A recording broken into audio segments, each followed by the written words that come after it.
Building topical authority. It's a very, very big topic of conversation with regards to semantic SEO. And today I'm joined with David G Quaid, an absolute legend when it comes to SEO. And there was one specific episode that I absolutely loved on the Edward Show of what he spoke about, where he was moving through the traffic tiers. And I think Edward was asking you a question of if you wanted to start ranking for a specific keyword, would you go straight in writing about that topic? And I think it was about payroll software, if I remember rightly. And you started to explain, no, I wouldn't start there. I'd start here and I'd work my way over to then build those contextual bridges to get there.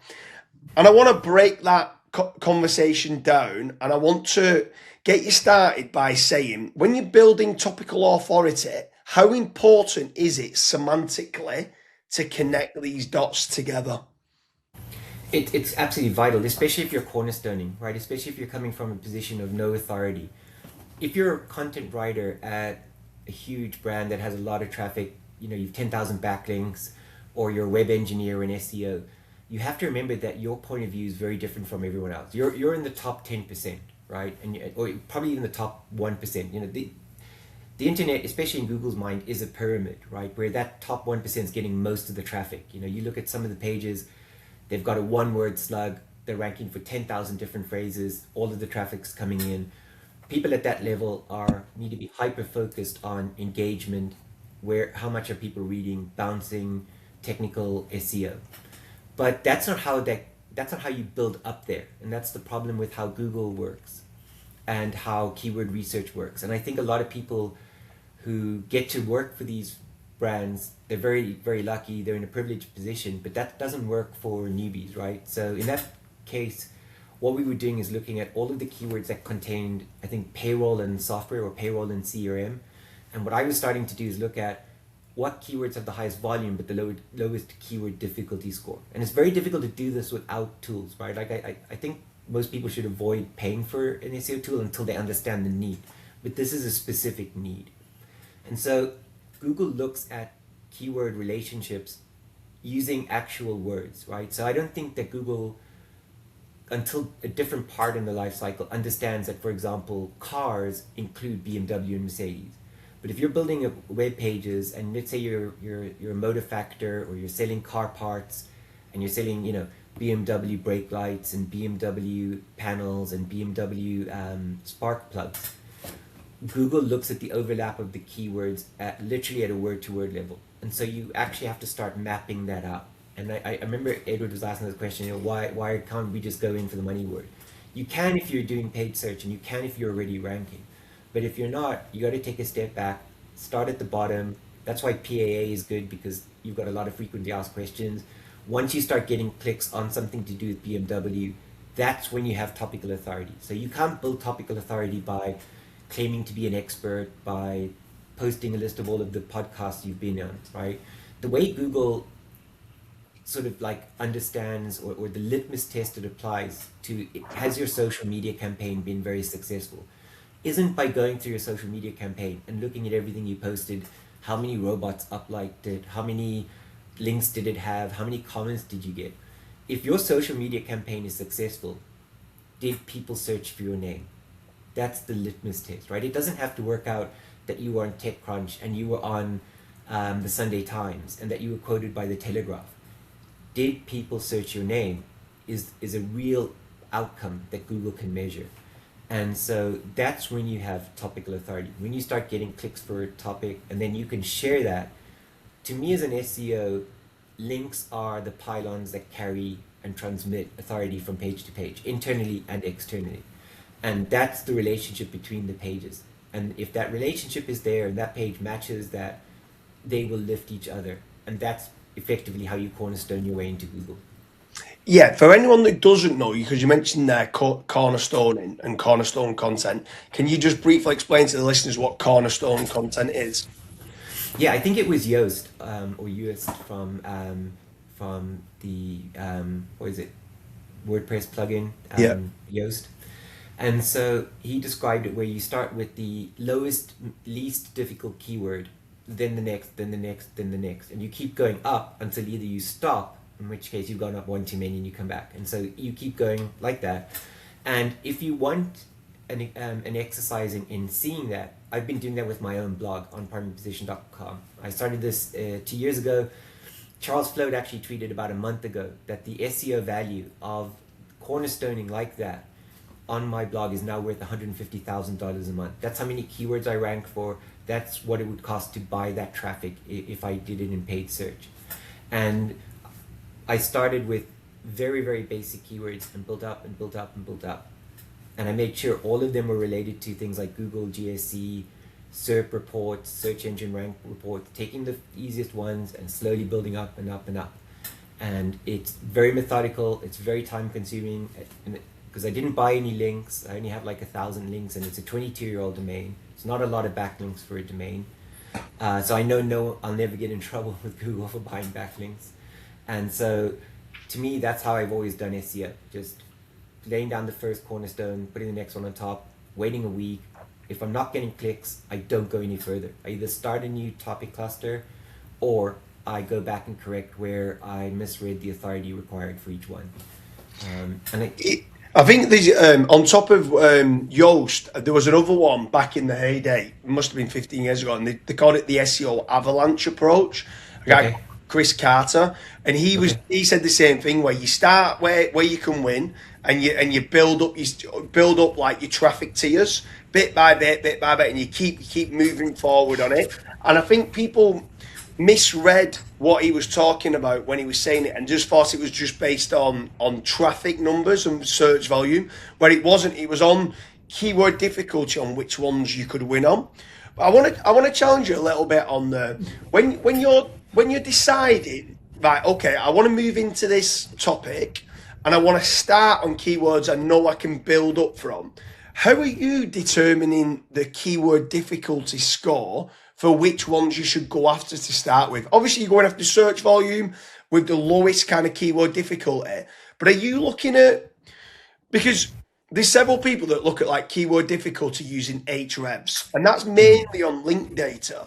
But then there's some that are looking at on maybe using that from a link data point of view, but then looking at, is the keywords in the title tag, how easy is it, how relevant is it, and stuff like that. How are you determining keyword difficulty? I think you were saying you also have your own tool to help with that too, right? Yeah. Which I think is super cool. So I think, I read so many people's posts every day that are starting out in SEO, and they start with, I did this, I did this, I did that, and Google won't recognize it. And I'm like, it's the same as running a race, right? If the guy beside you is faster, it doesn't matter if you turn up with a brand newer pair of Nikes or you've got 10 more fans in the audience, right? So the first place you have to look is who's competing, right? If Microsoft, Google, and Citrix are there, well, good day. That's that closed, right? What I will do is I'll also look at, for example, what page from Microsoft is ranking. So if let's say I want to rank for load balancer for Microsoft Exchange, and it's just a Microsoft page about load balancing, then I know I've got an in, because I know that Microsoft don't really do a lot of SEO to that level. And I know that I can win by precision. So what you were just saying about the page title and the document name, as Matt Cutts said, Google was built by a bunch of Unix engineers in the 1990s. They look at the document name as your primary relevance. Google can't really assess content quality, because I could have the worst English in the world, but I could be the only person who knows how to build a moon base on the moon. That has to be the best content on it. Whether I've broken every grammatical error, I haven't used the Oxford comma, it doesn't matter, right? That's not what necessarily makes good. It does to others, right? Some people might bounce because I don't use the Oxford comma, for example, or I overuse it. And so these are very subjective things that win out in click-through rate rankings, right? But coming back to keyword difficulty score, I will look at, can I use precision to outmaneuver Microsoft? Which I've done with Google, and I demonstrate this on X all the time. Here's how I got on top of Google for this particular phrase, right? This narrow phrase. And then as I start getting more and more clicks, my topical authority goes up. I don't speak a lot about specific tools, but I use SEMrush quite a lot. And I think SEMrush has got two things that are cool. One is the keyword difficulty score looks at the domain authority of the site's ranking in that index. They also have a personalized keyword tool, and it was one of the first AI tools that they actually brought out, that when you put in your domain, it personalizes the keyword difficulty for you. And you'll often see, and I was really surprised by this, because I would see keywords that were maybe 15, 11, very attractive, I wanted to go after them, but my personalized keyword score could be 60, 70, 80. And it was accurate enough to use as a good guide. And so you can go and build 2 or 3 pages, right? It's kind of like being able to go to the casino and enter 4 different roulette tables. But you don't lose any money if you get one wrong, right? And I don't think people realize, but that's why scaled content and PSEO is so successful, because what they're doing is they're essentially going to every single table and putting a bet on every possible permutation. And that's why I think Google hates scaled content so much. It's playing into, they opened the back door to let people cornerstone in, right? And to not have as many backlinks, and to reduce the over-reliance on backlinks for entering particular indices. And scaled content, I think, takes advantage of that. But that's why Cornerstone works. You need to look at who's competing, what's their relevance to it, can I outmaneuver them? It's all about understanding the basic fundamental mechanics of a search engine. That's amazing. I didn't actually know that SEMrush did that. And there was the only tool that I remember, and this is what made me create our own in-house keyword difficulties tool, was, and we've got it at domain level as well, exactly like what you're talking about. There was a tool, I don't know if you ever remember this, called Market Moves. It's still there, and it's like a correlation tool. And it does it very different to, let's say, onpage.ai or Surfer SEO, and it does it on topical clusters. And that was the only tool I ever came across that had a keyword difficulty score built against your existing domain. So it knew what you was ranking for, and then it would literally come back to you and say, for your website, here's 6 articles that I believe you can rank in the top 3 for. Now, if you publish this title and this title and this title, and it was within a cluster that they'd already kind of built out. And I was like, wow, nobody else has got that. And then when I started to reverse engineer how they was doing it, I'm like, I need this myself, because it was too costly, because to run it against the whole domain every single time in Market Moves, it was costing, I think it was something like $12,000 a month. And I only had like 30 domains in there, and I needed it for hundreds of domains. I'm like, I need to create this myself, because there were so many moving parts to how it works. But it was to do with exactly what you talk about. And this is where I love that episode, and I've spoke to you quite a lot off air about the position of, literally, you can change and modify it, or you can go after the exact same keyword, but just change the intent of the page and do an antonym, like why you should use Bet365 and it's not ranking. Okay, why you shouldn't use Bet365, and it's still going after the entity of Bet365, but you're just changing the intent of the search.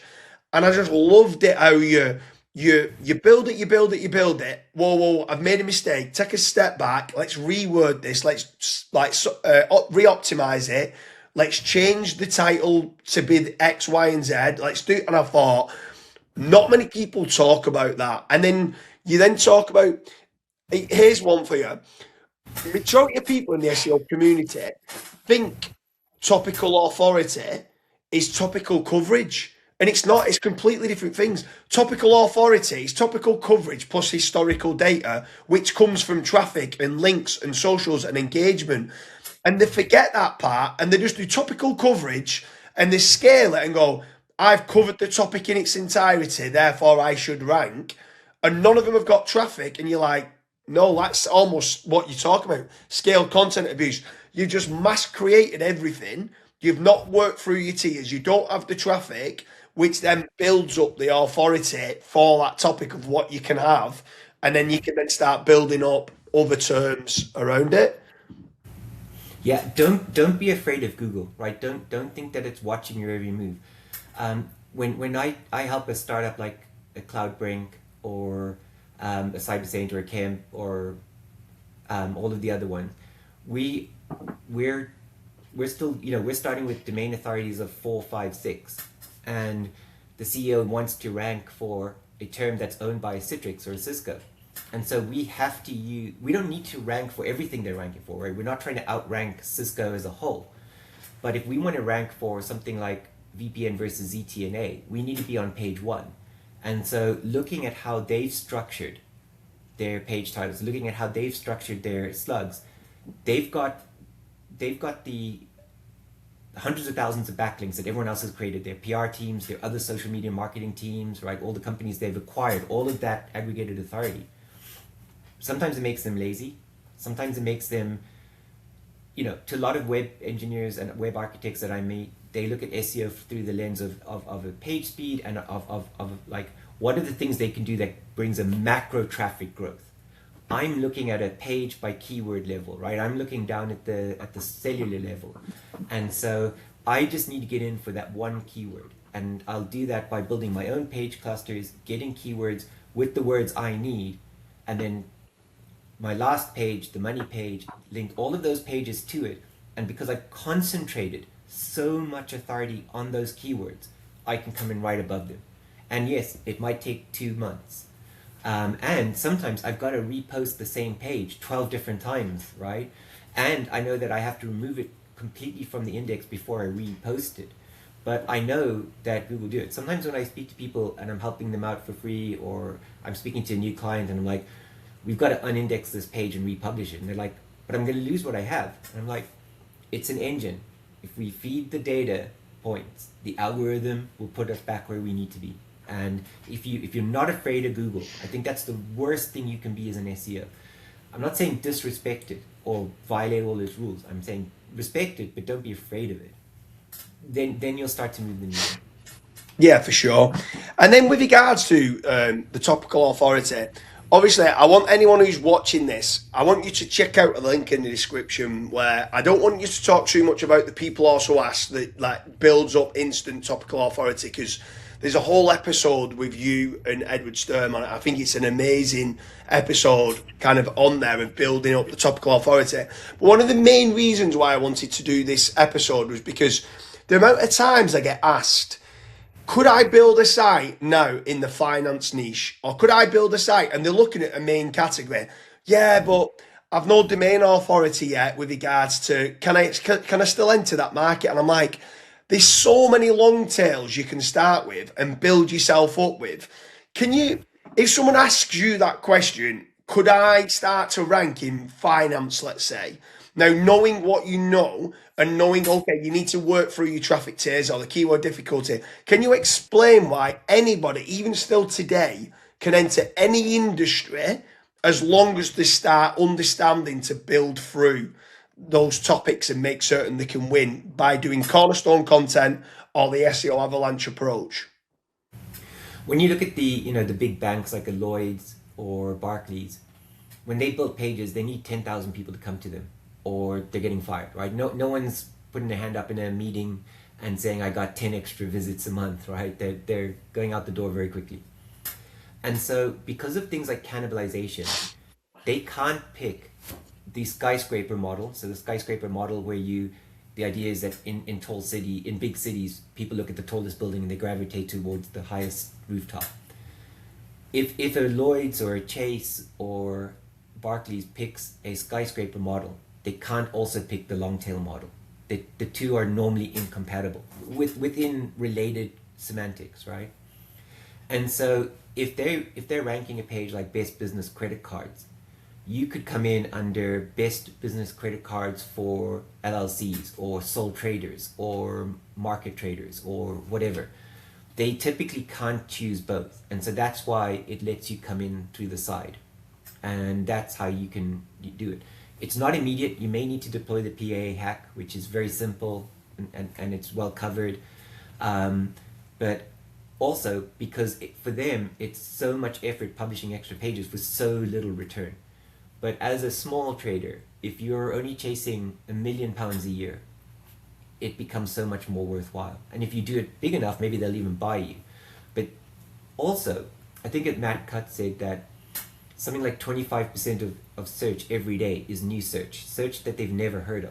So none of these content developers, no matter how good they are, none of them can predict the new searches that are coming up. So as the market volatility happens, as we now get into $2 trillion valuations for Anthropic, all of these new words are coming into the market. So if you just sit and watch Bloomberg or listen to the BBC and their financial channels, as new words come into play, people are Googling them. They're on their laptop, they're on their iPad, or they're on a flight, and they start Googling these terms. These are being created all the time that you can go after, that nobody is making a play for.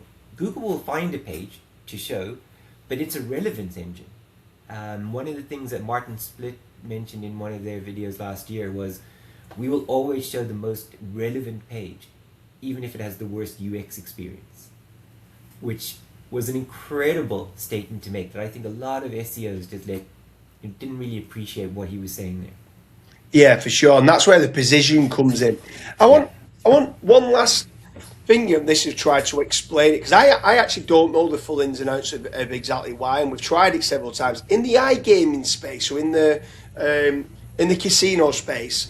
There always seems to be, well, you're speaking there about the skyscraper approach or the long tail approach. There always seems to be a strategy of either you go after free spins, which is like, and within the free spins cluster, you've got like 10 free spins, 20 free spins, 30 free spins, 40 free spins, all the way up to 500 free spins, right? And you get some webmasters that just do one page for free spins, and all the rest of them are H2s on that one page. Now, that page can rank for the primary keyword of free spins, but it struggles to rank for the long tail for like 250 free spins, where you have other webmasters or affiliates, and what they do is they do the main category of free spins, and they mention them all briefly, and then they link down to 10 free spins. They've got a dedicated page for each one. But those websites never seem to rank for the primary term of free spins, but they do pick up the long tails for like 250 free spins, 300 free spins, 500 free spins. And at times you've got to choose that one or this Or one. the other one. Mm-hmm. Why is that? Can you try and explain that to SEOs that might be listening in on this?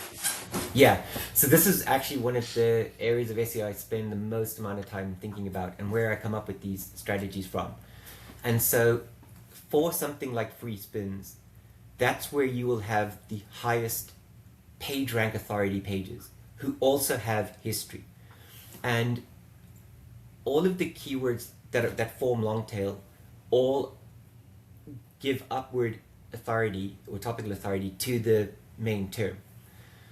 The reason that your affiliates and your SEOs will come in under the long tail is for the same reason. One, they know that the skyscraper page can't do that because it will cannibalize with those other pages. So if you've got a page free spins, and then you try to do free 500 spins, free 100 spins, they will actually block it. So they have to leave them out, right? And so essentially, they've built the skyscraper, they're ranking for the primary keyword. It comes down to precision. And so the way I've always thought of it is, if your page slug is literally free _ spins, and your authority for free spins is, say, 1,000,000 points, your authority is 100%, you therefore get 100% of your authority in the position ranker, right? So you're familiar with AdWords, right? Yeah. So your quality score multiplied by your dollar bid rate equals your ad rank. So if it's $50 and you've got an ad score of 10, it's 500. If your quality score is 5 and you're bidding $50, it's position 250. So you're automatically lower. The same thing. So if I create a page about free 500 spins, I get to use all of my authority, but it's for the free 500 spins. Whereas the other guy only has a small bit of that authority because his percentage relevance is deprecated so much. And that's why they're able to rank, and that's why they're not able to rank. And unless they can do H2 alignment, building different headers and try to win, that's why the other guys get to win. And that's a constant battle, and that's why you see the charts in GSE go up and down. It's about the relevance and the authority to that relevance, how much you get to use of both. And Yeah. Go on, sorry. I think it's, when people say Google rewards big brands, I get it. but Google's also a big brand breaker. I mean, how many brands have been destroyed and how many brands have been created in the last 26 years, right? Without Google, how would guys like you and I get to stand on an international stage and build businesses if it was just Microsoft and Apple, right? Yeah, for sure. And this is why I love this episode about the position. And I seen you talking about that. And do you know what? It was a light bulb moment. I knew it. I just never kind of compared it to the quality score. And I think you were talking about EMDs, and you were saying why would you not create an EMD and run ads to an EMD? You're going to get quality score. The quality score is going to be the highest. So the ad rank, then you're going to get 100% of relevance being passed through, which means directly it's going to cost you less per click when you're running PPC. And I'm like, I'd never referred to it comparing it to that, and I'm like, that just makes perfect sense. I knew the position and the relevance factor then give the full weight of the relevance and the power, and this is what our keyword difficulties tool did. But I'd never done it on the ad rank, and I thought, that's a clever strategy. That I like what you've done there. And this is why I'm going to end it there. This is why people should be following David G Quaid. And if anyone doesn't know the best way of reaching out to you, what's the best way of getting in touch with you, David? Probably LinkedIn or on X. So I'm on David G Quaid on both. And I think some of the best conversations around SEO and geo are happening on X. Yeah, okay, perfect. Sounds good. Well, David, it's been an absolute pleasure, and we hope you like this episode about building topical authority. Thanks, James.